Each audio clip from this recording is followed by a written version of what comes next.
Assalamualaikum, Ustaz Ifir. Apa sudah bisa terhubung?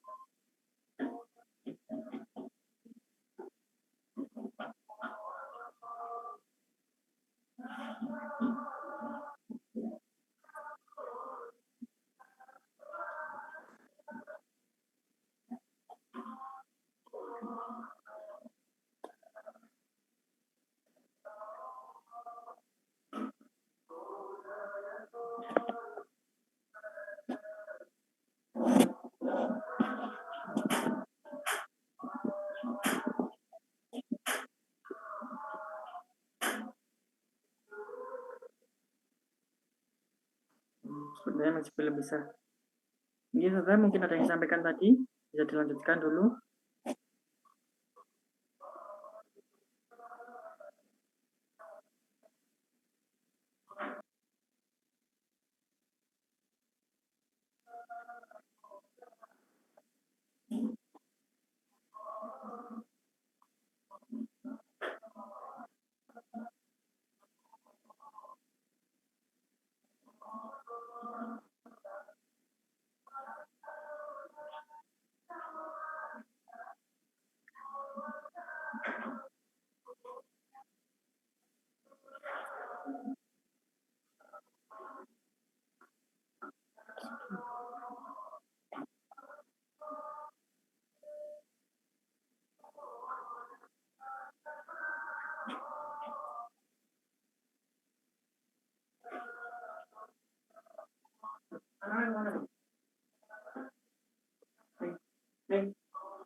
Monggo Ustaz Ifir.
Assalamualaikum, Ustaz Ifir. Apakah sudah bisa terhubung?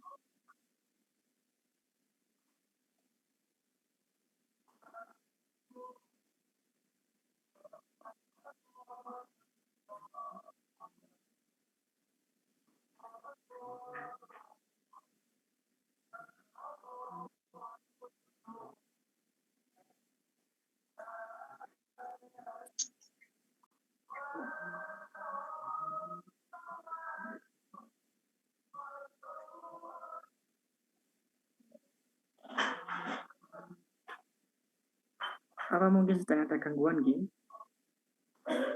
Bisa jadi Ustaz, mungkin sinyalnya atau apa ya? Soalnya tadi kan tadi sore hujan turun. Iya, tadi juga sempat saya. Assalamualaikum.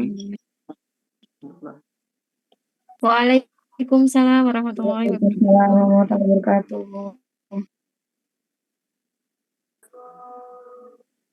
Alhamdulillah. Anak-anak sekalian sudah bergabung bersama kita. Mohon untuk Halo Ustaz Albi. Suaranya Jimmy nggih. Nggih, terima kasih.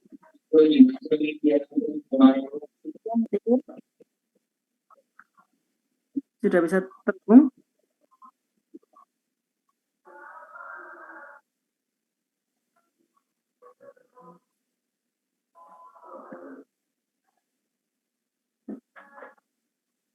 Assalamualaikum, Ustadz Ifir. Apa sudah bisa terhubung?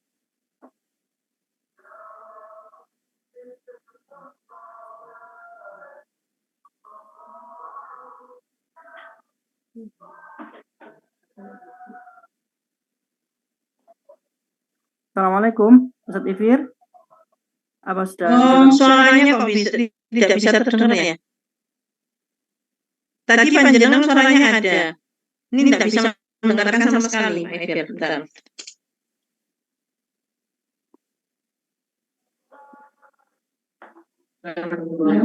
Assalamualaikum. Apa bisa dengar suara saya? Waalaikumsalam. Sudah dengar. Halo. Jelas Ustadz, suaranya jelas.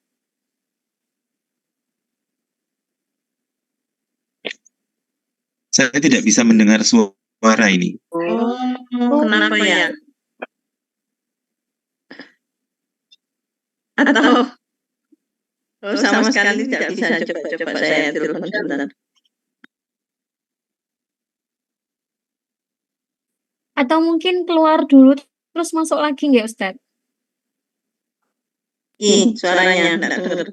Saya coba telepon. Oke, coba disampaikan ke Ustadz Ifir. Coba kalau keluar Zoom terus masuk lagi Ustadz. sedikit baterainya?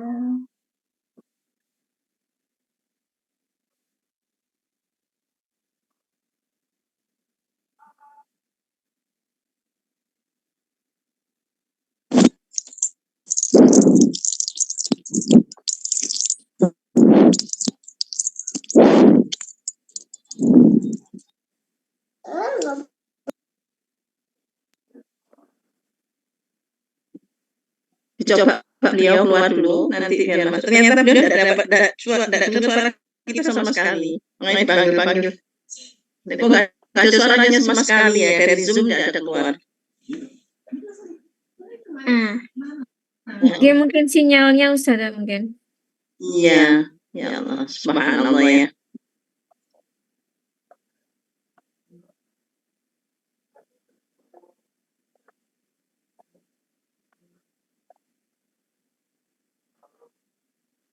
Ada yang mau masuk lagi Ustaz lagi? Belum bisa masuk katanya, belum di admit. Iya, tapi nggak muncul apa-apa Ustadz. Bentar. Baru muncul.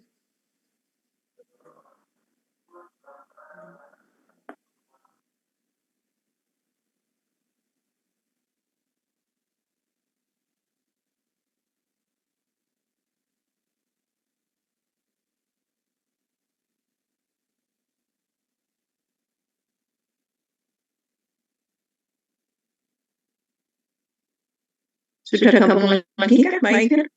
Dereng. Saya sama nunggu ya. Saya menyampaikan 3 tahapan ya yang disampaikan oleh Ali bin Abi Thalib ya, 3 tahapan dalam pendidikan anak ini. Bismillahirrahmanirrahim, sama menunggu. Assalamualaikum warahmatullahi wabarakatuh. Waalaikumsalam. Nanti minta tolong ya, kalau Pak Ifir sudah masuk, saya langsung di ini ya, langsung disampaikan saya ya. Ustaz lagi sama Ustaz Hafiz. Bismillahirrahmanirrahim. Innal hamdalillah nahmaduhu wa nasta'inuhu wa nastaghfiruh wa na'udzu billahi min shururi anfusina wa min sayyiati a'malina. May yahdihillahu fala mudilla lahu wa may yudlil fala hadiya lahu. Asyhadu an la ilaha illallah wa asyhadu anna Muhammadar Rasulullah. Allahumma shalli ala Muhammad wa ala ali Muhammad kama shallaita ala Ibrahim wa ala ali Ibrahim fil alamin innaka Hamidum Majid. Demikian dirahmati oleh Allah, ada 3 tahapan pendidikan ya kalau yang disampaikan oleh Khulafaur Rasyidin ya, Ali bin Abi Thalib, bahwa yang pertama itu adalah 0 sampai 7 tahun. Dan ini mungkin sebagian sudah tahu ya, 0 sampai 7 tahun maka anak itu menjadi raja.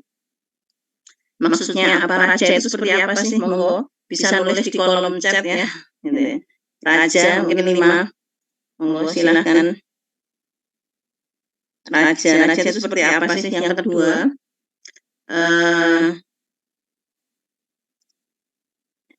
dilayani, ya. Apalagi selain dilayani? Selain dilayani apa raja itu? Dipuji-puji, itu siapa kan? Yang kedua itu di tahapan yang kedua itu di usia 7 sampai 14 tahun, anak itu sebagai tawanan. Apa maksudnya tawanan?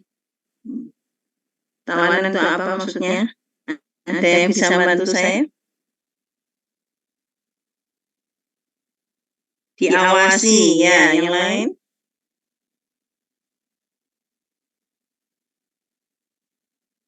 Enggak, tulis di kolom chat, saya tunggu.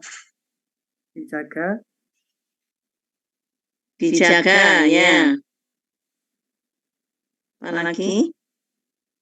Tawanan, ya. Tawanan itu kan diawasi terus diawasi. Jadi di sini artinya bahwa anak itu di usia 7 sampai 14 tahun tidak ada yang rahasia dengan orang tua. Jadi apapun kegiatan anak, orang tua itu wajib tahu, gitu ya. Karena ini kalau menurut Ali bin Abi Thalib ya, tapi kalau sekarang kita jumpai di anak-anak di usia 12 tahun gitu ya, 13 tahun ketika mereka punya HP sendiri, apa yang dilakukan? Dipasut ya, orang tuanya tidak tahu isinya apa gitu ya.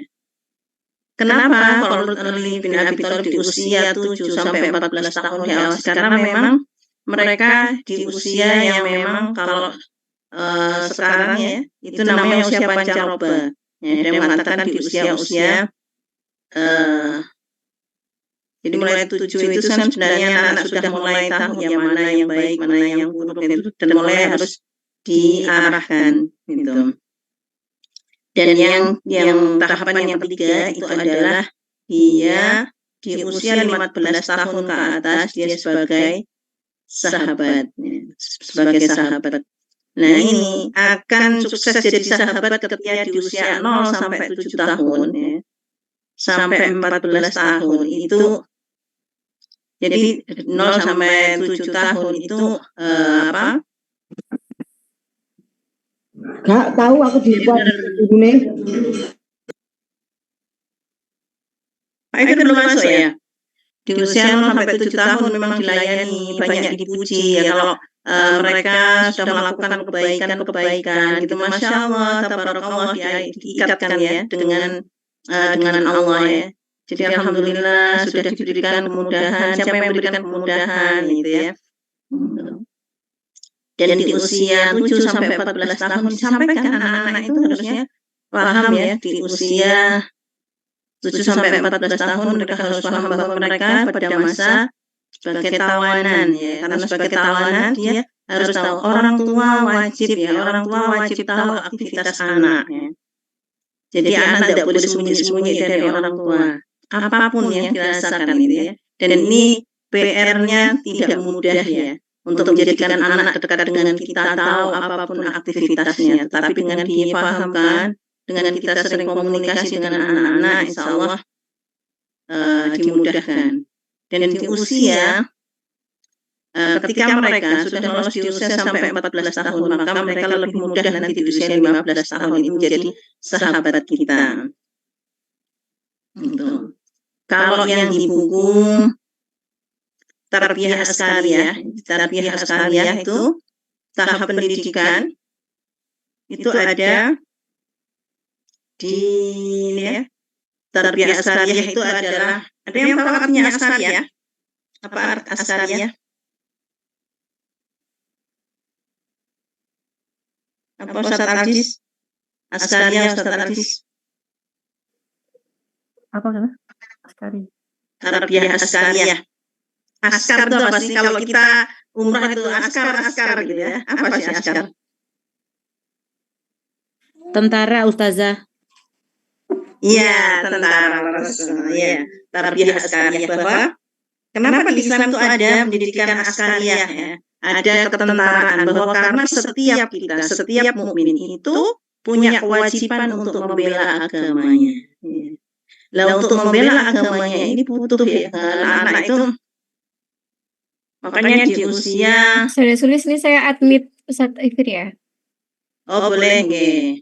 Nanti saya lanjutkan. Sudah masuk? Saya izin terima telepon sebentar nggih. Sudah masuk Ustadz.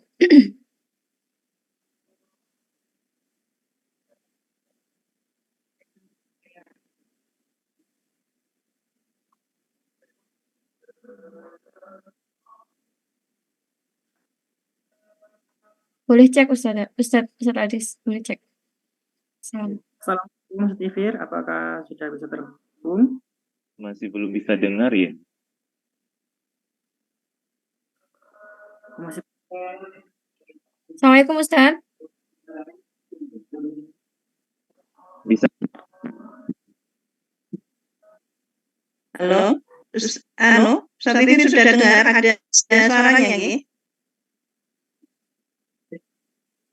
Halo, jangan-jangan masih ini. Ustadz Ifir? Apa biar disampaikan aja ya?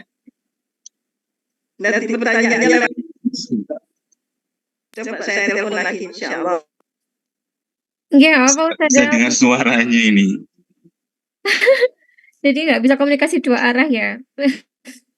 Apa Ustadz Ifir tetap menyampaikan materinya tak Ustadz? Nggih, Pun. Coba aja. Ya, coba saya teleponnya dulu. Halo, Assalamualaikum. Ya, panjenengan itu sudah di sini. Oh gitu. Oh gitu ya.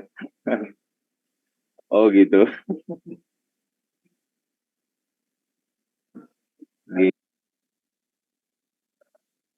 Ibu enggak apa-apa Pun. Komunikasi satu arah. Oke. Nggih, apa nggih. Assalamualaikum warahmatullahi. Nggih, beliau langsung menyampaikan aja.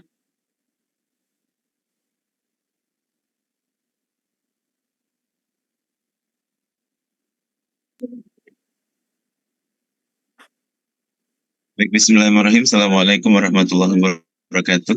Waalaikumsalam. Alhamdulillahirabbil alamin. Asyhadu an la ilaha illallah wa asyhadu anna Muhammadan abduhu wa rasuluh la nabiyya ba'da. Allahumma shalli ala Muhammad wa ala alihi wa sahbihi ajma'in wa ba'du. Puji syukur kepada Allah Subhanahu wa taala. Alhamdulillah malam hari ini bisa berkumpul bersilaturahim dengan panjenengan semua, di mana insyaallah malam hari ini kita bersama-sama untuk tolabul ilmi, sama-sama untuk belajar agar kita bisa menjadi orang tua yang insyaallah menjadi lebih baik. Afwan Bapak Ibu, ini dari tadi saya terkendala tidak bisa mendengar suara panjenengan. Dan di sini ramai sekali karena rumah dekat sebelah masjid, jadi harap maklum.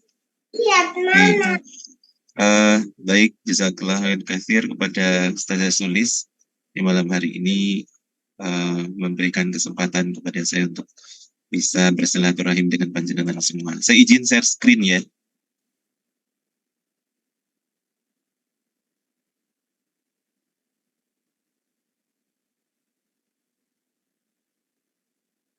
Baik, Ayah Bunda yang dirahmati Allah, malam hari ini saya akan mencoba untuk mengajak diskusi terkait dengan apa pengaruh gadget terhadap perkembangan sifat dan sikap anak. Kita sekarang sama-sama mengetahui ya, anak-anak kita hidup di era digital di mana ada tulisan ini ya,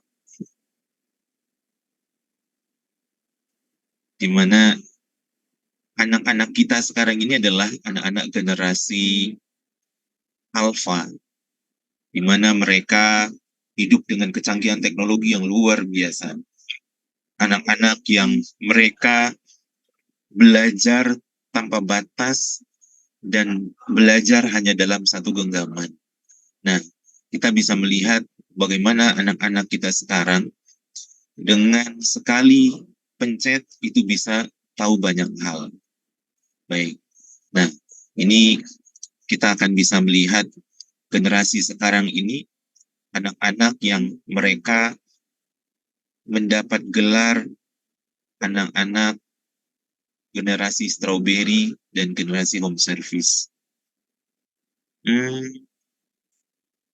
Kok ada gambar ini ya? Maaf ya, Mas Arsad ya ini yang gambar-gambar. Maaf ya, Nak.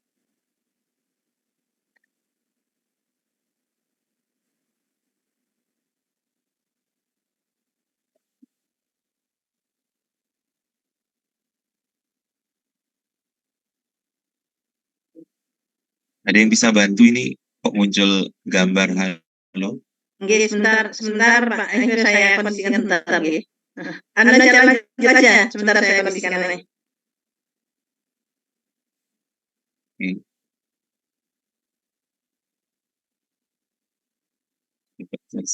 Dan saya, Pak.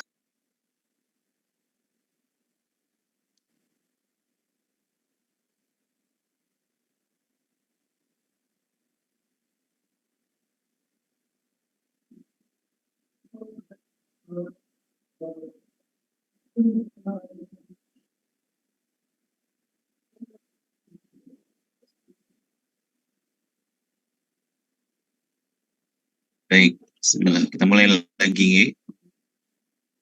Baik, ayah bunda, anak-anak kita sekarang ini adalah anak-anak yang mereka hidup di tengah kecanggihan yang luar biasa. Anak-anak kita kebanyakan mereka akan dibesarkan oleh gadget dan teknologi yang semakin hari itu semakin tidak terbatas. Nah, anak-anak kita sekarang itu dikenal sebagai anak-anak generasi strawberry, anak-anak generasi home service. Kenapa mereka mendapatkan gelar generasi strawberry? Karena anak-anak sekarang itu rentan sekali dengan masalah-masalah mental. Mereka hidup di tengah keadaan kecanggihan yang luar biasa, yang itu memberikan mereka tingkat kecerdasan yang tidak berbatas. Tapi di sisi yang lain, anak-anak kita di tengah kecerdasannya, di tengah berbagai macam fasilitas dan kepintaran mereka, itu ternyata anak-anak kita ini mereka memiliki mental yang lemah. Anak-anak kita ini memiliki mental yang sangat-sangat rapuh. Bagaikan mereka buah stroberi yang terlihat bagus, indah di luar, tapi ternyata sangat lembut di dalam. Ya, ini yang kemudian menyebabkan anak-anak kita sangat rentan dengan keadaan-keadaan gangguan mental, dengan keadaan-keadaan masalah yang membuat mereka bisa sangat hancur, walaupun masalah itu sebetulnya sangat sederhana. Nah, ayah bunda, yang dirahmati Allah, ini kita bisa lihat nih, bagaimana anak zaman sekarang ya, mereka menggunakan media sosial dengan sangat-sangat luar biasa, dan ini membuat kita menjadi ngeri gitu ya. Dengan bahasa-bahasa gaul yang mereka munculkan ini, kita bisa lihat bagaimana anak-anak ini, subhanallah ya, mereka matang, mereka dewasa sebelum waktunya.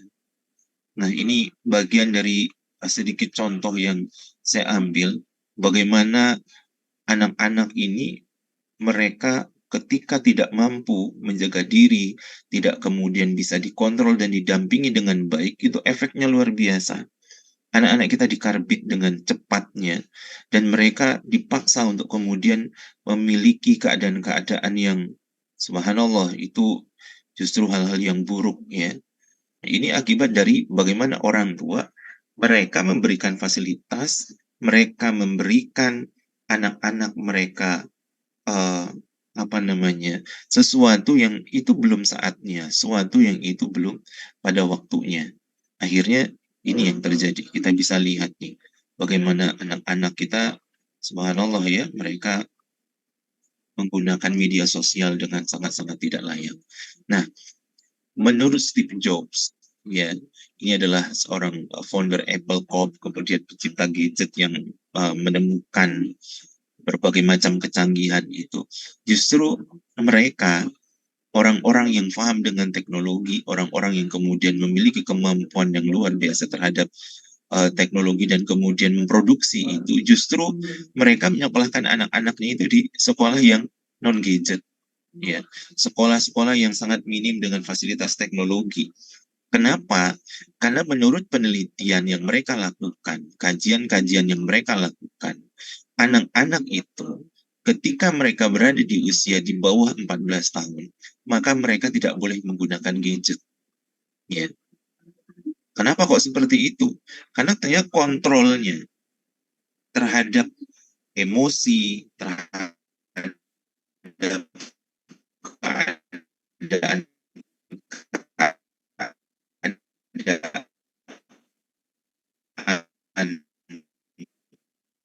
perilaku itu masih sangat-sangat buruk. Kemudian kita itu kesulitan dalam mengontrol emosi. Bagaimana kemudian kita menjadi orang yang memiliki kepekaan dan kepedulian yang sangat labil. Ini orang-orang yang kemudian menemukan, kemudian menciptakan teknologi gadget itu justru membatasi anak-anak mereka untuk menggunakan gadget di rumah. Nah, ini wawancara 2011 ya. Bagaimana kemudian mereka mengatakan bahwa mereka membatasi anak-anaknya untuk menggunakan gadget. Nah, menurut Bunda Eli Risman ini, founder Yayasan Buah Hati kita, itu mengatakan bencana yang paling besar saat ini adalah kita tidak sadar bahwa kita dalam bencana yang sangat besar, di mana bencana itu ada dalam genggaman telapak tangan anak-anak kita. Jadi anak-anak kita sekarang itu, usia yang masih sangat-sangat dini, itu sudah pegang gadget. Dan gadget ini tanpa ada pendampingan, tanpa ada kemudian pendidikan, pemahaman bagaimana kemudian aturan menggunakan dan seterusnya. Nah, hasil riset dari yayasan kita dan Buah Hati ini, anak-anak di Indonesia itu rata-rata menggunakan lebih dari 9 jam sehari. Ya, baru saja tadi saya tadi sore itu mendapatkan seorang klien, anak yang mengalami keterlambatan bicara, usia 3 tahun lebih, hampir 4 tahun. Yang ini ternyata setelah diidentifikasi, dia menggunakan gadget di usia yang masih sangat dini. Efeknya adalah anak ini akhirnya mengalami keterlambatan bicara. Dan sekarang banyak gangguan-gangguan autism, ASD ya, autism syndrome disorder, itu juga disebabkan karena berlebihannya anak-anak kita menggunakan gadget tanpa batas waktu, tanpa ada kontrol. Ya, nah, tim Jakarta International School pernah melaporkan kondisi beberapa siswa yang mengalami ketergantungan gadget, dan mereka itu mengalami banyak sekali masalah dan kendala. Ya, mulai dari kesulitan mengeja kata, kemudian menurunnya kemampuan verbal berbicara, ya, kemudian juga mereka sulit berkonsentrasi. Nah, ini pengaruh betapa bahayanya gadget itu ketika diberikan kepada anak-anak kita tanpa adanya pendampingan dan tanpa adanya pembatasan, masuk aturan. Nah, gadget itu sangat dekat sekali dengan anak-anak kita, di mana mereka menggunakan gadget itu tidak pada tempatnya, tidak sesuai dengan fungsinya. Gadget itu rata-rata sekarang digunakan oleh anak-anak dan orang-orang dewasa di sekitar kita itu sebagai media untuk bermain games, ya, games online ini. Nah, seperti apa bahayanya? Ini menurut Departemen Psikiatri FKUI, Rumah Sakit Cipto Mangunkusumo Jakarta, mereka mengatakan bahwa menemukan sebuah bukti bahwa dampak dari kecanduannya gadget atau kemudian bermain game online itu ternyata bisa merusak struktur dan fungsi otak. Ya, ketika dilakukan MRI, ternyata ada bagian-bagian dari otak itu menjadi rusak, ya, dan ada perubahan yang luar biasa pada otak prefrontal cortex-nya. Nah, ini menjadi mengerikan ketika otak prefrontal cortex ini rusak, maka kontrol moral anak-anak kita jadi hilang. Dan anak-anak itu ketika mereka mengalami gangguan emosi dan seterusnya, mereka menjadi sangat liar seperti, mohon maaf, mereka menjadi liar seperti hewan ya, karena sikap kontrol moral itu di otaknya sudah rusak. Nah, gangguan pada bagian otak tersebut mengakibatkan orang yang mengalami suatu ketergantungan atau kecanduan itu berkurangnya atau hilangnya kemampuan fungsi otaknya, di mana otak itu akan berkurang terkait dengan fungsi atensi, ya, memusatkan perhatian. Mereka fokusnya, kemudian fungsi eksekutif untuk kemudian bagaimana merencanakan dan melakukan tindakan, kemudian kemampuan untuk membatasi inhibisi, ya. Nah, adanya perubahan otak yang membuat seorang itu dipengaruhi oleh gadget, dia akan kemudian kesulitan untuk mengendalikan perilaku impulsif. Nah, ini otomatis anak-anak kita itu akan mengalami gangguan perilaku yang luar biasa. Dan otak mereka itu ketika sudah berubah fungsinya, maka dia akan tidak bisa dikontrol lagi. Ya, otak anak-anak kita akhirnya akan kehilangan fungsi utamanya untuk bagaimana mereka bisa mengembangkan diri, bagaimana mereka bisa punya kemampuan-kemampuan moral yang baik, bagaimana kemudian mereka punya kontrol yang baik. Nah, menurut WHO, ini kok ada lagi ya, menurut WHO, kecanduan game online itu dianggap sebagai sebuah gangguan, ya, gangguan. Dan ini kategorinya sudah luar biasa membahayakan ya, karena ketika sudah masuk pada gangguan mental disorder, maka anak-anak ini secara kejiwaan mereka terganggu. Makanya tidak heran kalau kemudian ketika kita melihat sekarang ini banyak sekali perilaku-perilaku, maaf ya, anak-anak melakukan tindakan kejahatan, anak-anak melakukan tindakan kekerasan itu sudah di luar batas dan di luar nalarnya orang dewasa. Yang sekarang sedang viral itu adalah tuntutan seorang ibu kepada kepolisian di kejadian di Sumatera. Itu anak 2 tahun itu diperkosa oleh anak usia SMP sampai meninggal. Nauzubillah min dzalik. Ya. Nah, ini sedang mencari keadilan nih orang tuanya. Sekarang sedang viral tuh. Karena anak ini yang pelakunya itu lolos gitu. Karena mau dijerat hukum katanya itu masih kategori anak-anak. Padahal yang dilakukan itu adalah bukan perilaku anak-anak lagi, ya.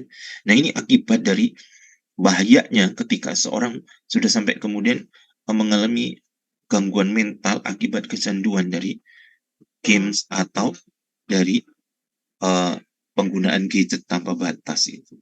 Nah, ini berpengaruh sekali kepada sikap perilaku anak-anak. Seseorang dikatakan itu menjadi seorang yang mengalami gangguan karena gadget atau games itu ketika yang pertama ada gangguan kontrol untuk melakukan permainan tersebut. Misalnya ketika pegang handphone nih, kalau sudah pegang handphone, kemudian menjadi sulit untuk mengontrol meletakkannya, kemudian kapan harus berhenti. Nah, ini adalah bagian dari ciri-ciri gangguan. Kemudian lebih memprioritaskan memainkan permainan tersebut dibandingkan dengan aktivitas yang lebih utama, belajar misalnya. Atau mungkin dia harus melakukan kegiatan-kegiatan yang misalnya sholat, makan, mandi. Nah, ini itu sudah nggak terjadi lagi. Ya. Nah, ini kalau sampai kemudian anak itu sudah nggak tahu waktu belajar, nggak tahu waktu mandi, nggak tahu waktu sholat, nah ini sudah menjadi bagian yang itu dianggap dikategorikan gangguan. Gitu. Kemudian intensitasnya itu semakin hari semakin parah, tambah meningkat. Ya. Dan itu terus berlanjut. Dan kemudian akan muncul dampak-dampak negatif yang dirasakan. Misalnya nggak mau mandi, ya mandi cukup sehari sekali, atau makan dia nggak mau makan. Nah, perilaku yang berikutnya itu dia berpola, menyebabkan gangguan yang bermakna pada fungsi pribadi. Jadi dia nggak tahu lagi apa yang dirasakan oleh dirinya. Jadi dia misalnya menjadi sedih yang berlebihan, marah kepada diri sendiri tanpa kejelasan, mengalami kecemasan dan seterusnya. Kemudian ada gangguan pada hubungan keluarga, sosial, pendidikan menjadi malas sekolah, malas belajar. Kemudian keadaan-keadaan tersebut dia berlangsung secara terus-menerus dan dia sudah lebih dari 12 bulan. Jadi kalau kemudian lebih dari 1 tahun atau 12 bulan atau bahkan sekarang jadi lebih maju ya, 6 bulan itu dia kemudian perilaku handphone, gadgetnya itu nggak bisa dikendalikan, maka itu sudah termasuk dalam kategori gangguan. Dampak dari penggunaan gadget, terutama dalam misalnya permainan game online, ya, dia akan bisa memberikan efek kebutaan, kemudian epilepsi, menjadi malas, tidak punya motivasi, anak suka berdusta, dan juga sampai mencuri. Nah, pengaruh penggunaan gadget terhadap perkembangan psikologisnya apa nih? Anak-anak kita itu kehilangan keinginan untuk beraktivitas. Jadi banyak sekarang ini anak-anak itu menjadi individualis. Gak mau ngapa-ngapain, di kamar aja. Atau mungkin di rumah saja. Yang dipegang itu gadget. Ya, mager. Dari telentang, tengkurap, duduk, berdiri, berjalan, makan, semua aktivitas itu tidak lepas dari gadget. Nah, ini akhirnya dia akan merasa hidupnya itu hanya sebatas dan seputar handphone. Ya. Dia tidak tertarik lagi untuk kemudian bersosialisasi dengan teman sebaya. Dia nggak tertarik lagi dengan lingkungan-lingkungan sosial. Kemudian anak cenderung berbicara teknologi secara monoton, terus-menerus gitu. Kemudian cenderung membantah kalau kemudian dikasih tahu orang tua atau diberikan instruksi gitu. Ya, apalagi kemudian diberikan aturan.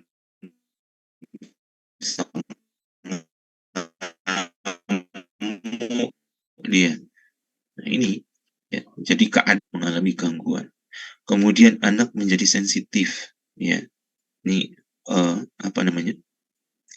dia gampang tersinggung karena gadget itu menyebabkan mood seseorang itu menjadi mudah sangat berubah. Jadi ada terjadi swing mood begitu ya, naik turunnya mood itu menjadi tidak terkontrol. Kemudian yang berikutnya itu anak menjadi egois, ya, sulit berbagi waktu dalam penggunaan gadget dengan orang lain. Sering berbohong karena sudah tidak bisa lepas dengan gadgetnya. Dengan kata lain, anak akan mencari cara apapun agar tetap bisa menggunakan gadgetnya. Walaupun hingga mereka waktu tidur terganggu, waktu makan terganggu, segala macamnya menjadi terganggu. Dan ini biasanya ketika terjadi kepada diri anak secara psikologis itu mereka nggak merasa. Ya. Yang melihatnya adalah orang lain di luarnya, orang tua atau orang-orang dewasa yang ada di sekitar. Oke. Yang berikutnya itu dampaknya ketika anak-anak kita menggunakan gadget, termasuk sebetulnya orang dewasa ya, ketika mereka terlalu banyak berinteraksi di dunia medsos ya dan segala macamnya itu, mereka akan punya dampak nih yang luar biasa. Mereka jadi antisosial, sensitif, sukar berkomunikasi secara verbal. Nah, ini kita bisa lihat anak-anak kita sekarang ya.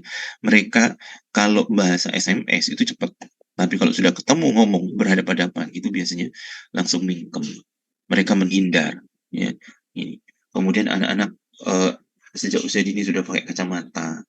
Kemudian mereka mengalami kecemasan yang tinggi, jantung sering berdegup kencang, dan ketika dia terlalu banyak bermain game sekarang ini, itu anak-anak kalau bicara itu maaf ya dengan bahasa yang kasar dan kotor, karena rata-rata gamers itu bahasa-bahasanya itu maaf itu bahasa-bahasa visual, jadi bahasa-bahasa yang kotor dan jorok.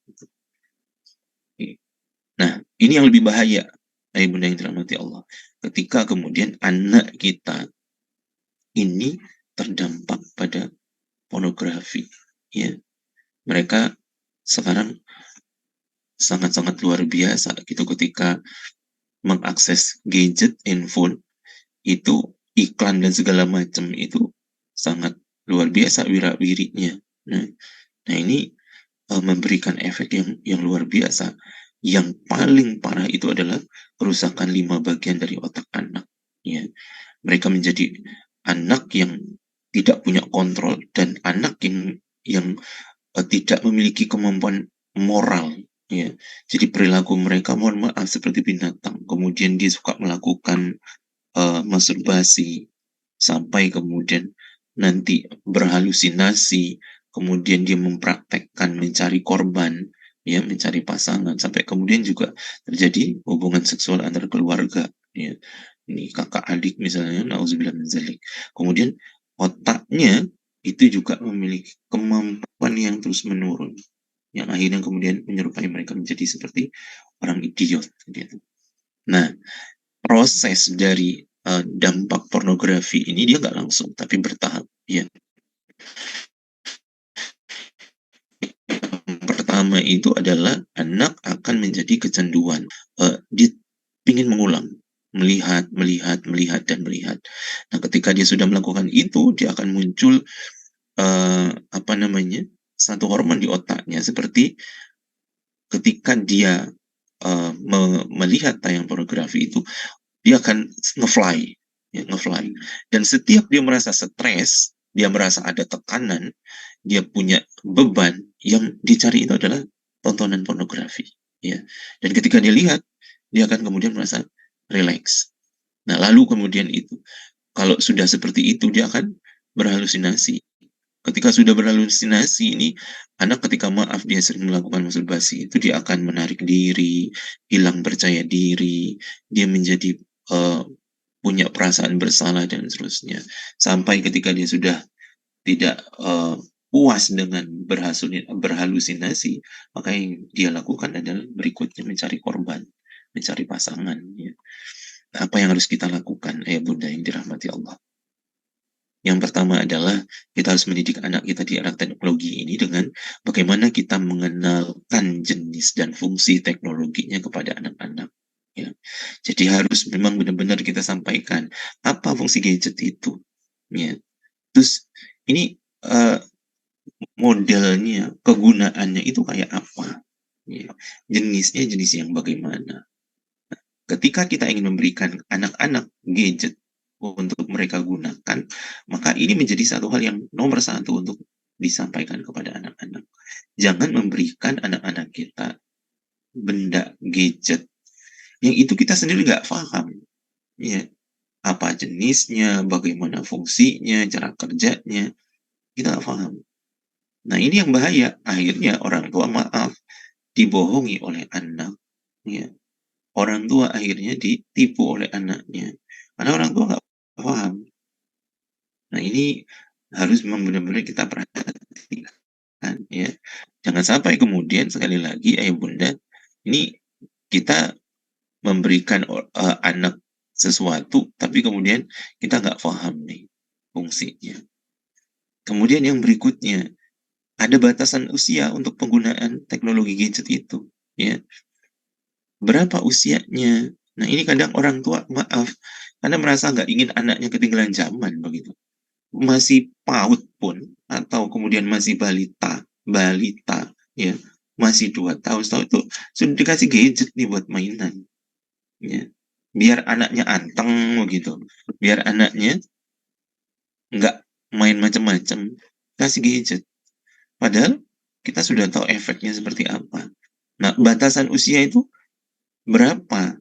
Kalau kita mengacu kepada orang-orang yang ahli di bidang teknologi yang seperti Steve Jobs dan teman-temannya, batas usia minimal itu 14 tahun. Ya, 14 tahun. Nah, terus gimana dong untuk usia-usia yang di bawah itu? Bunda, kalau sekedar mengenalkan saja is okay, no problem. Tapi jangan sampai kemudian mereka diberikan sendiri, dibelikan HP sendiri. Sudah banyak sekali sekarang itu kasus-kasus anak-anak itu mengalami banyak masalah. Kenapa? Karena sejak dini itu sudah punya HP sendiri. Ya. Dengan alasan ya untuk belajar dan seterusnya. Enggak. Kalau kita mengenalkan saja, silakan. untuk memberikan dia punya kita. Jadi harus ada batasan dan gadget kepada anak-anak ini. Nah, terus nanti ngapain kalau kemudian anak kita nggak ada gadget? Banyak aktivitas yang lain yang bisa kita berikan kepada anak. Tinggal bagaimana kita mau mendampingi dan meluangkan waktu atau tidak. Bukan meluangkan. Bagaimana kita mau menyediakan waktu untuk anak kita. Ya.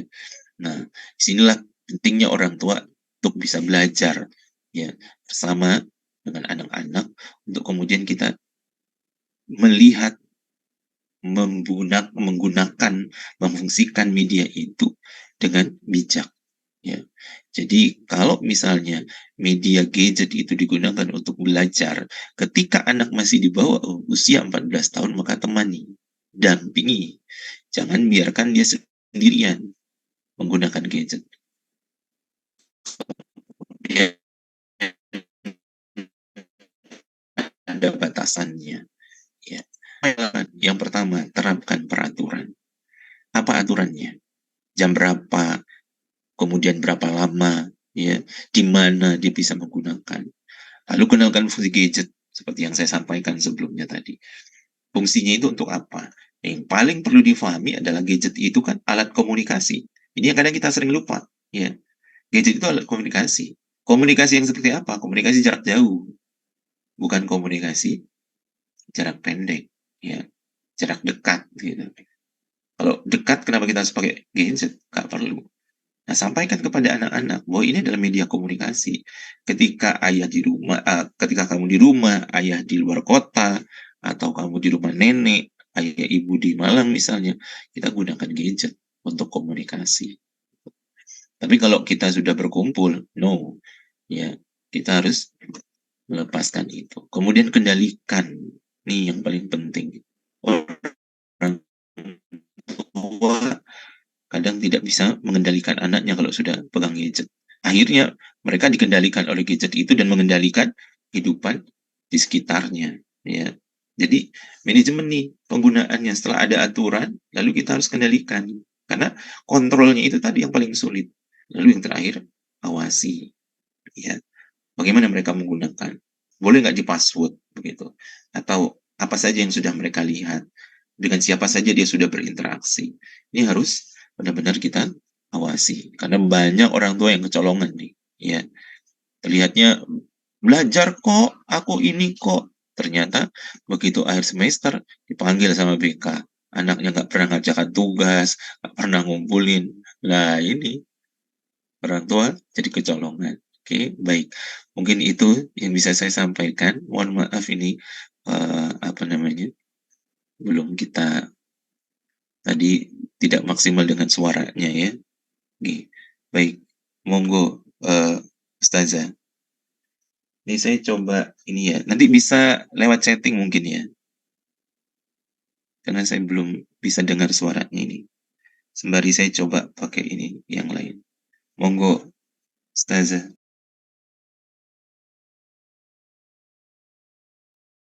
Oh, Ustaz Alsis, ini ibu-ibu, kalau mungkin ada yang bertanya mau langsung di kolom chat nggih.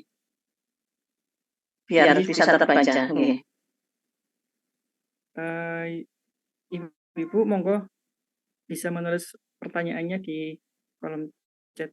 Sementara ini Ustazah Sulis, sementara ini yang bisa menghubungi Ustaz Ifir hanya dengan ya Ustazah. Ya speaker. Nggih. Gimana Itu ditempel. Betul apa? Monggo Ibu peserta kajian parenting hari ini, apabila mau bertanya silahkan langsung ke menulis chat nggih. Yang tanya nanti dapat address dari Ustaz.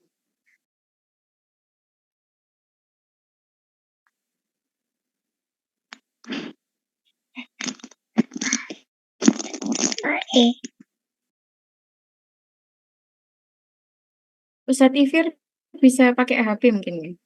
Ya ini saya pakai HP biar bisa mendengar. Alhamdulillah. Alhamdulillah. Nggih, ini sudah bisa berarti. Ya, alhamdulillah. Nggih. Ini ada pertanyaan. Assalamualaikum, saya Mama Aisyah Ahmad. Saya mau tanya berapa jam tes yang harus diberikan pada berapa itu? pertanyaan pertama. Monggo. Berapa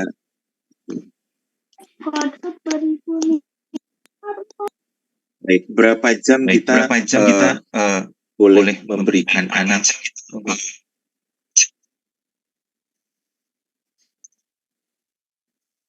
jadi kalau anak di bawah 14 tahun Mohon maaf Ustaz Ifir. Mungkin ada kalau satu panjenengan yang mematikan kalau anak itu di bawah sebaiknya mohon maaf. Sinyal. gimana Ustaz? Mohon maaf. Perangkat panjenengan salah satunya Gimana, mohon Ustaz? di-mute nggih. Lah nggih. Biar kalau double nanti menggema. Oh. Sudah. Nggih, sudah, alhamdulillah sudah. Sudah. Oke. Bisa kedengaran yang mana ini? Iya, yang pertama tadi Ustaz, yang pertama tadi. Yang sekarang? Iya, yang sekarang sudah jelas, Ustaz. Oke, baik. Jadi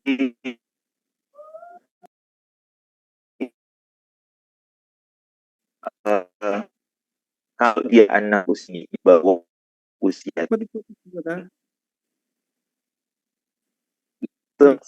mungkin tidak diberikan. Kalaupun misalnya ingin memberikan maka Putus ya. dalam ya. Nah, nanti dari halo, jelas? Oke. Atau gini, panjenengan yang mungkin Bisa terdengar. suaranya dari yang dari awal saja. Kayaknya kalau di sini masih putus-putus, relatif lebih suaranya dari yang awal nih, media yang awal. Nggih. Perangkat yang awal.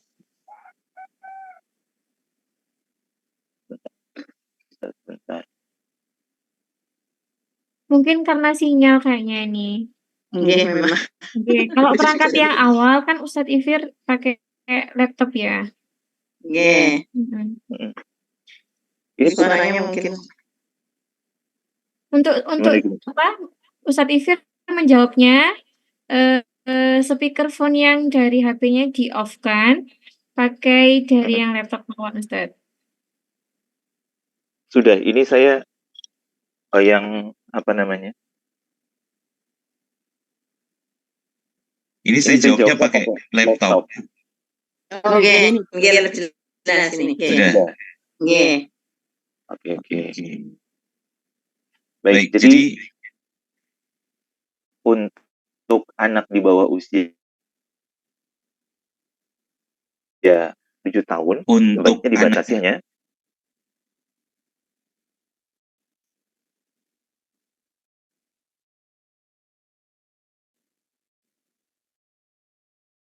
Nggak ada suaranya.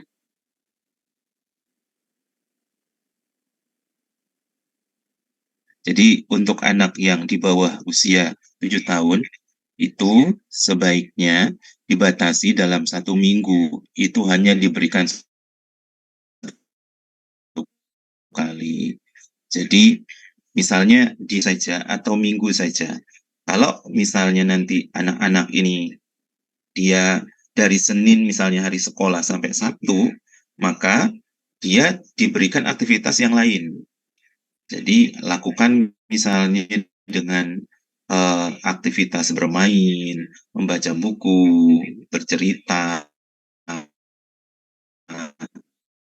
atau aktivitas di alam akan menyibukkan.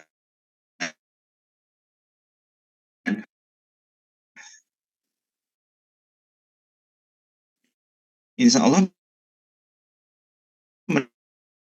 mereka nggak akan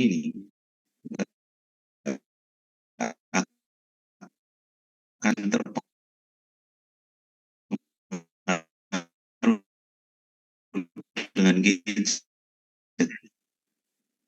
begini. Tapi kalau menang itu, gitu.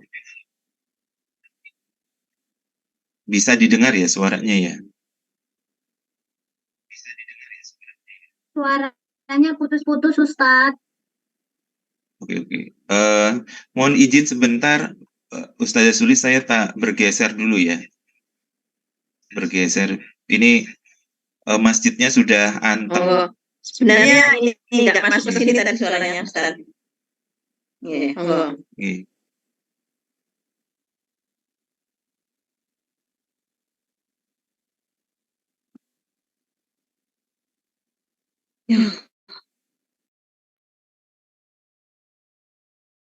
Oke, bisa sambil di ini kan, apa namanya, dilanjut.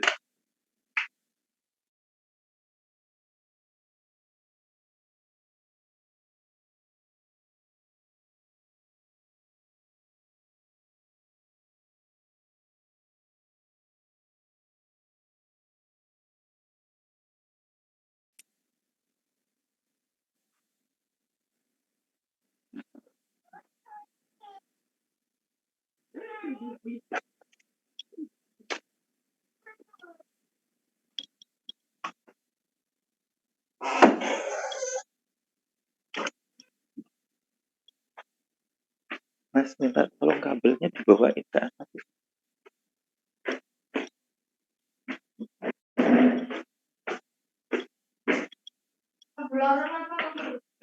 Kabel laptop tadi.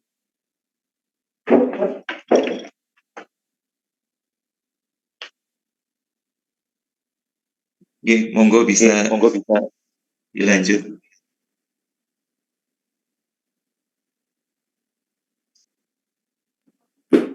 Nggih, Ustadz Ifir. Pertanyaan yang tadi sudah selesai, pertanyaan pertama tadi.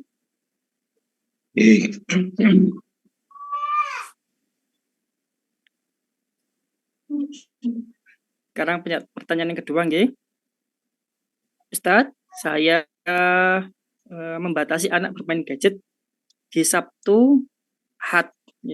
Berapa jam waktu yang masih boleh saya berikan kepada anak untuk bermain gadget, Ustadz? Monggo.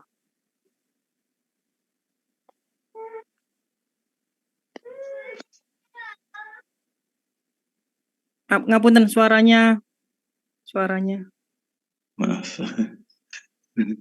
Oke, sudah. Jadi kembali lagi melihat usia. Kalau anak-anak ini adalah usianya usia PAUD, maka kalau Sabtu Minggu jenengan jangan lebih dari 1 jam. Jadi 1 jam itu bisa dibagi, misalnya hari Sabtu setengah jam, Minggu setengah jam. Nah, berikutnya gantilah kegiatan anak-anak itu dengan kegiatan yang menyenangkan. Seperti itu. Jadi kalau misalnya 1 jam itu jangan dihabiskan langsung 1 jam, karena nanti anak itu tadi kembalinya mereka akan sangat terganggu di fokus dan perkembangan perilakunya itu. Jadi mereka cenderung akhirnya akan memilih asik dengan gadget itu. Ya, jadi sebaiknya kalau saya boleh menyarankan anak-anak kalau memang masih bisa dialihkan dengan aktivitas bermain atau mungkin aktivitas yang menyenangkan, insya Allah itu jauh lebih bagus. Seperti itu. Baik, pertanyaan selanjutnya. Bismillah, saya Ibu Laili. Bagaimana penanganan atau solusinya kalau sudah terdampak atau yang sudah kecanduan HP, Ustadz? Jazakallah khairan. Nah, ini oke. Kalau sudah terdampak nih, yang pertama kendalikan dengan mengatur, ya, Bunda. Jadi anak ini diajak berkomunikasi untuk berbicara kapan mereka boleh menggunakan gadget, dibuat aturannya. Ya, dan siapa yang membicarakan aturan ini itu sebaiknya ayah. Jadi ayahnya menyampaikan bagaimana aturan, seperti apa sekarang keadaan untuk menggunakan gadget. Nah, ini disampaikan dari ayah, dudukkan anak-anaknya. Oke. Lalu ajarkan mereka untuk punya jadwal. Yang tadinya misalnya dia bisa setiap hari pegang gadget. Nah, mulai sekarang itu diatur. Satu hari hanya boleh misalnya 2 jam atau 1 jam. Nanti dicoba selama 1 minggu, ya. Nanti kalau misalnya dia sudah mulai bisa beradaptasi, minggu berikutnya itu dikurangi 2 hari sekali. Seperti itu. Jadi mereka nanti tidak langsung tidak ada gadget gitu, langsung plus nggak langsung diambil misalnya, malah tidak bagus juga. Jadi pelan-pelan, ya, bisa jadi sehari 1 jam selama 1 minggu, nanti minggu berikutnya coba lagi dikurangi. Jadi bertahap seperti itu. Insya Allah kalau anak-anak ini sudah kita berikan pengertian, diajak berbicara, kemudian mereka dibangun pemahamannya, insya Allah mereka akan jauh lebih mengerti. Nah, PR berikutnya, kembali lagi ayah bunda, kita harus mencarikan alternatif. Apa alternatif kalau HP itu dikurangi? Kan harus ada. Yang kadang kita tidak memberikan alternatif, jadi melarang tapi tidak kemudian memberikan alternatif, begitu. Nggih. Sebelumnya untuk bapak-bapak atau ibu-ibu sekalian, karena pertanyaan yang masuk sudah banyak, kami batasi dulu nggih, hanya beberapa pertanyaan ini. Lanjut, pertanyaan selanjutnya Ustadz Ifir.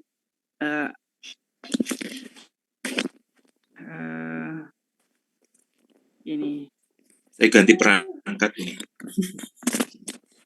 Bismillah. Assalamualaikum Ustadz Ifir, izin bertanya. Bolehkah kita memberikan konsekuensi kepada anak-anak jika dia melanggar aturan sudah ditetapkan mengenai gadget tersebut? Jika memang diberikan konsekuensi, kira-kira konsekuensi seperti apa yang tepat untuk diberikan ke anak-anak? Syukur Ustadz, jazakallah khairan. Kita memperlakukan punishment ya. Kalau misalnya kita memberikan konsekuensi, maka konsekuensi ini anak-anak harus dilibatkan nih, ya. Jadi mereka harus disampaikan. Misalnya begini nih, ketika anak-anak kita misalnya melanggar aturan, ya, dia tidak konsekuen dengan aturan, dia nggak komitmen dengan aturan, maka anak-anak ini sebelumnya pada saat kita menyampaikan aturan tadi, mereka disampaikan kalau nanti misalnya nih kita biasanya sebulan tadi kan menggunakan 1 minggu 1 jam, ya. Nah ternyata mereka melanggar. Nah, anak-anak ketika kita ajak bicara aturan itu mereka dilibatkan. Kalau melanggar, ada pelanggaran, maka apa sanksi yang akan bisa kita terapkan, gitu loh. Nah, orang tua memberikan alternatif nih. Satu, misalnya kamu dilarang untuk menggunakan gadget selama 1 bulan. Terus yang kedua, uang jajan dikurangi, atau dia disuruh membersihkan rumah atau apa. Nah, ini disampaikan, dibicarakan bareng. Oke, kalau mereka sudah dilibatkan dalam hal seperti ini, nanti mereka akan membangun kekuatannya untuk bagaimana dia bisa bertanggung jawab dengan apa yang dia lakukan, dan dia akan bagus komitmennya, begitu, ya. Dan yang paling penting adalah ketika dia melanggar, ada konsekuensinya, konsekuensi itu dia akan siap terima dengan lapang dada. Kenapa? Karena dia terlibat, begitu. Karena memang itu juga menjadi bagian dari yang dia sampaikan. Ya, jangan sepihak, karena kalau kemudian kita memberikan konsekuensi itu sepihak saja tanpa sebelumnya melibatkan anak untuk kemudian kita ajak duduk bareng nih berbicara.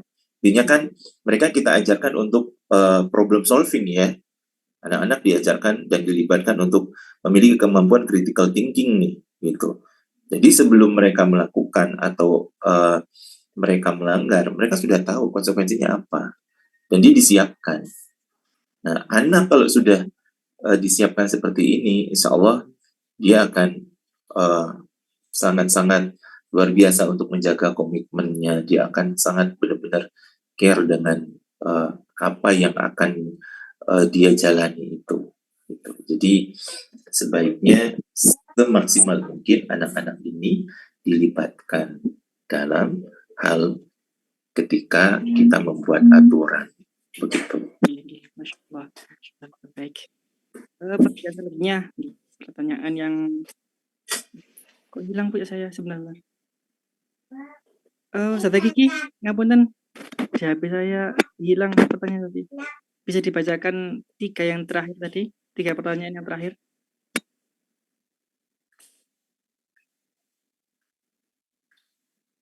Oke. Ini ada yang bertanya, anak saya suka dan semangat sekali melihat video surat juz 30 di HP dibandingkan pakai murotal atau pakai buku. Bagaimana tanggapan Ustadz? Anak saya ini usianya 3 tahun. Terima kasih. Langsung pertanyaan selanjutnya, Ustazah. Bacakan juga. Assalamualaikum Ustadz Ifir, saya mau bertanya apakah sama pengaruh gadget dengan TV, misalnya kartun? Yang terakhir, Pengaruh gadget dengan TV. ini mau dijawab ketiganya langsung saya bacakan apa satu-satu dulu Ustadz? Satu-satu aja dulu. Oke, berarti pertanyaannya pertama tadi dulu Ustadz. Ini tuh anaknya semangat sekali melihat video surat-surat juz 30 di HP dibandingkan pakai murotal atau pakai buku. Tanggapannya Ustadz Ifir gimana? Ini anaknya usia 3 tahun. Oke, jadi anak-anak kita itu kan punya kemampuan belajar macam-macam. Ada yang visual, ada yang audio gitu kan, ada yang kinestetik. Nah, bisa jadi anak yang dia lebih suka melihat gadget gitu daripada dia menghafal secara manual. Nah, ini anak yang dia visual gitu ya. Atau memang dia sudah karena dia dibiasakan dengan itu, akhirnya memang anak ini lebih tertarik dengan gadget karena dia melihat ada warna-warna dan seterusnya. Nah, saran saya diselang-seling Bu ya. Jadi jangan melulu dia bergantung pada gadget. Nanti kalau misalnya ketika dia suatu saat nih mondok misalnya, kan nggak boleh gadget. Nah, terus gimana nih dia menghafalnya? Begitu. Jadi mengaturnya dia distimulasi juga dengan cara mentalaki gitu. Jadi dia sambil main, kemudian diputarkan audio, ya. Jadi melalui speaker atau kita langsung yang membacakan, kita langsung yang bersuara, gitu. Ini jadi pengganti di gadget. Kenapa? Karena kalau digantungkan dengan gadget terus juga bahaya, ya. Nanti itu tadi dia akan bisa belajar kalau ada visualnya. Kalau nggak ada, nah ini dia akan sulit konsentrasi. Tadi larinya ke gangguan yang saya sampaikan tadi itu. Jadi anak sulit fokus, nanti kehilangan kemampuan inhibisinya begitu. Karena dia cenderung dirangsang dengan gadget yang pergerakan ini dan itunya sangat luar biasa. Jadi bahayanya televisi dan gadget itu kan dalam 1 detik itu bisa miliaran gerak warna dan seterusnya gitu. Dan ini sangat berpengaruh kepada pusat saraf penglihatan dan konsentrasi anak. Jadi itu ya jangan anak ini terus-terusan dituruti kemauan diberikan fasilitas. Jadi stimulasi anak kita untuk bisa belajar dengan media apapun, kapanpun, dimanapun. Nah, agar mereka bisa seperti itu, maka yang harus dilakukan adalah memberikan kesan pertama, stimulasi pertama, belajar itu menyenangkan, Quran itu menyenangkan. Jadi mereka dibangun dengan komunikasi yang baik, cerita-cerita yang menyenangkan dari Al-Quran, bagaimana kemudian kisah-kisah yang luar biasa untuk orang-orang yang menghafal Quran, mengetahui Quran dan seterusnya. Ya, karena nanti kehidupan kita ini akan kembali pada zaman dahulu kala, tidak ada apapun, listrik hilang, makanya kan kita disunahkan menjadi anak-anak berkuda, memanah, berenang itu karena nanti pada zamannya akhir zaman itu gak ada teknologi, gak ada listrik, gak ada. Jadi kembali lagi pada zaman awal-awal manusia. Nah, kita ini mempersiapkan anak kita untuk kehidupan kapan, kehidupan masa depannya. Anak-anak ini kita didik untuk memiliki kemampuan menghadapi hidup, atau mereka kita didik dengan memperbanyak fasilitas hidup tanpa memiliki kemampuan untuk menghadapi hidup itu. Jadi tergantung orang tua, ya. Anak itu bisa lepas atau enggak, itu tergantung kita. Makanya pengkondisiannya itu kayak apa. Kalau kita biasakan dengan gadget gitu, dan kita menganggap, oh dia nggak bisa belajar kalau nggak pakai gadget, dia nggak bisa makan kalau nggak lihat YouTube, dia nggak, itu hanya ketakutan dan persepsi kita saja. Belum bisa kok. Ya, makanya tinggal dari mana kita mengkondisikan saja dari awal begitu. Termasuk yang kecanduan tadi. Kecanduan itu apakah bisa sembuh? Bisa. Tinggal kita aja mau atau enggak berkomitmen untuk sama-sama mengembalikan anak pada fitrahnya dengan keadaan pendampingan yang lebih baik begitu. Kalau Allah bisa, monggo yang berikutnya. Oke, Ustaz. Baik, pertanyaan yang terakhir hampir sama dengan yang tadi. Assalamualaikum Ustaz, mau tanya untuk efek nonton TV apakah sama dengan nonton HP? Ya, itu saja. Sama. Jadi nggak ada bedanya, ya. HP dengan TV itu sama aja. Banyak menangani kasus, termasuk beberapa waktu itu anak dia nggak bisa ngomong bahasa Indonesia, semuanya dia bahasa Inggris. Padahal dia tinggal di salah satu kabupaten di Lumajang yang itu di gunung gitu loh. Gak ada orang tuanya yang bisa bahasa Inggris. Lah kok bisa gitu? Ternyata mereka punya fasilitas TV kabel. Nah, anak itu dari pagi melek yang ditonton itu TV. Dan orang tuanya menganggap nggak apa-apa, wis, yang penting dia anteng di rumah daripada dia keluar kemana-mana gitu. Akhirnya anaknya jadi mengalami gangguan perkembangan. Jadi yang dia tahu itu ya bahasa Inggris yang dia tonton itu, yang ketika diajak komunikasi, jawaban dia ya yang dia lihat di TV itu sama. Makanya Bapak Ibu, kalau kita punya anak usia dini, udahlah, jauhkan dari TV, jauhkan dari gadget. Ya. Bukan berarti tidak sama sekali loh ya. Silakan, tapi benar-benar diatur waktunya. Mungkin begitu Ustaz. Kayaknya tadi ada 3 pertanyaan. Oke, sudah. Yang pertama dan kedua sudah dibacakan Ustaz Gigi, yang terakhir saya bacakan tadi. Oke, ya. Baik. Jadi begitu ya. Baik, Bapak-bapak dan Ibu sekalian, materi dari Tifir sudah alhamdulillah selesai, sudah disampaikan. Baik Ustaz Tifir, mohon kesimpulannya bagaimana Ustaz Tifir? Dari banyak permasalahan tadi yang dihadapi orang tua, apa yang harus kami lakukan gitu? Ayo Bunda, dampingi anak-anakmu. Ya, usia dini itu adalah usia emas, masa golden age, ya, di mana anak-anak kita ini memiliki kecerdasan yang luar biasa dan keadaan-keadaan yang masya Allah. Nah, anak-anak di usia dini ini memerlukan pendampingan orang tua secara fisikly, Jadi kehadiran kita di dekat mereka itu benar-benar diharapkan oleh anak, dan setiap sentuhan, setiap mereka menempel, kita memeluk, kita mencium itu adalah makanan untuk mereka.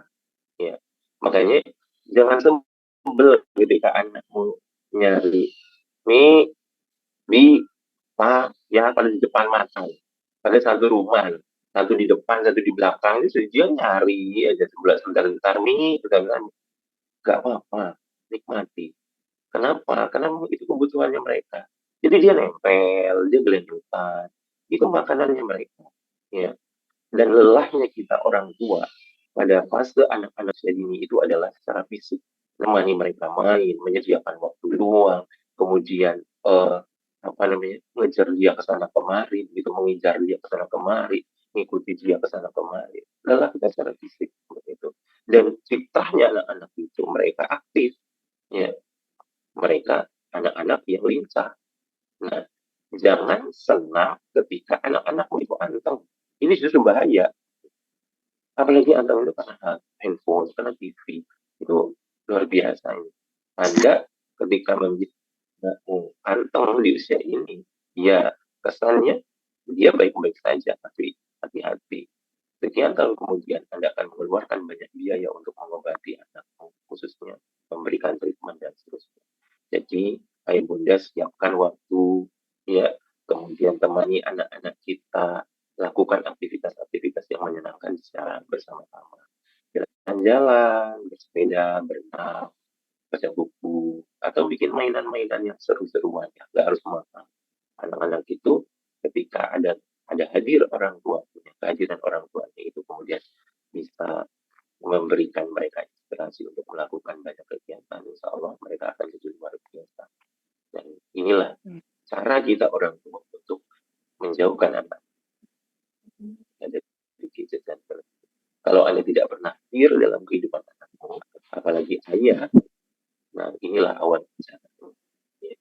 Jadi hadirlah ayah dan bunda secara maksimal untuk anak-anak kita. Apalagi ketika kita ingin anak-anak itu dekat dengan Al-Quran.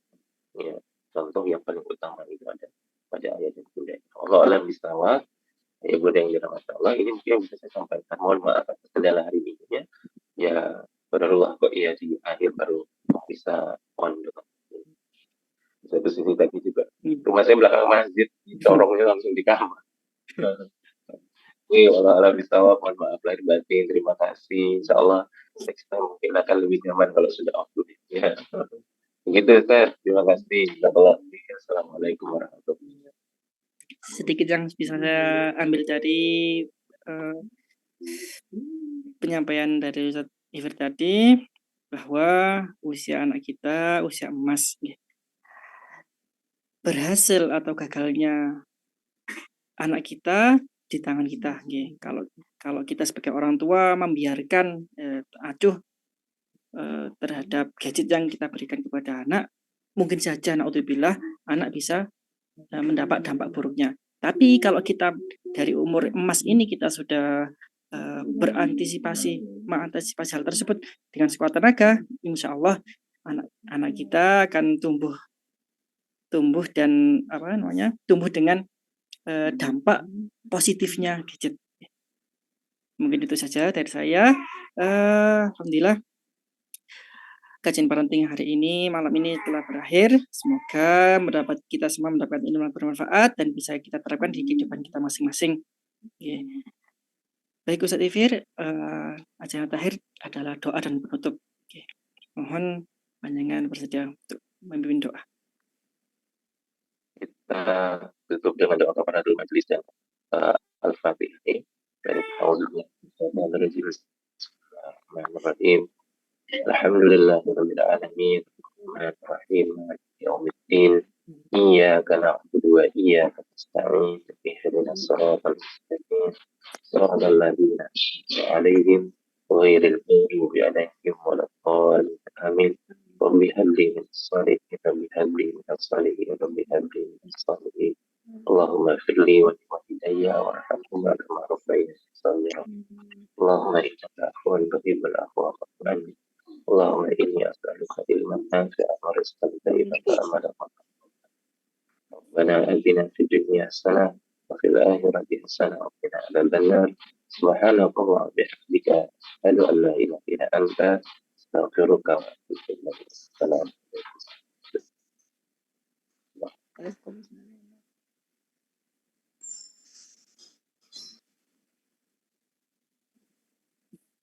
Alhamdulillah.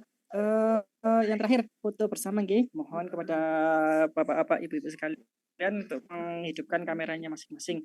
Nggih. Setelah Kiki mohon bisa di handle. Nggih. Bismillah. Monggo yang belum dibuka videonya ya. Maaf Ustazah Kiki, Dalam, nggih sudah. lampu saya koslet, nggak Nggih. isi nyala. Jadi Nggih. percuma nyalakan kamera, nggak kelihatan. Oke. Saya hitung nggih. 1, 2, 3. Buncis. Tahan.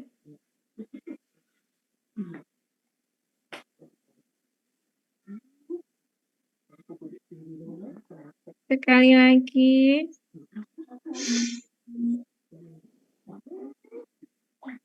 Senyum. 1, 2, 3. Sudah Ustaz Aldis. Lah. Oke, Masya Allah. Terima kasih semuanya para peserta kajian parenting pada malam hari ini. Terkhusus kepada Ustaz Tifir yang telah bersedia mengisi kajian parenting pada malam hari ini. Baiklah, saya sebagai MC pada malam hari ini mengundurkan diri. Akhiran wallahul muwaffiq ila aqwamit thoriq. Wassalamualaikum warahmatullahi wabarakatuh. Waalaikumsalam. Ustazah. Izin off dulu. Nggih, syukran. Jazakumullah khair.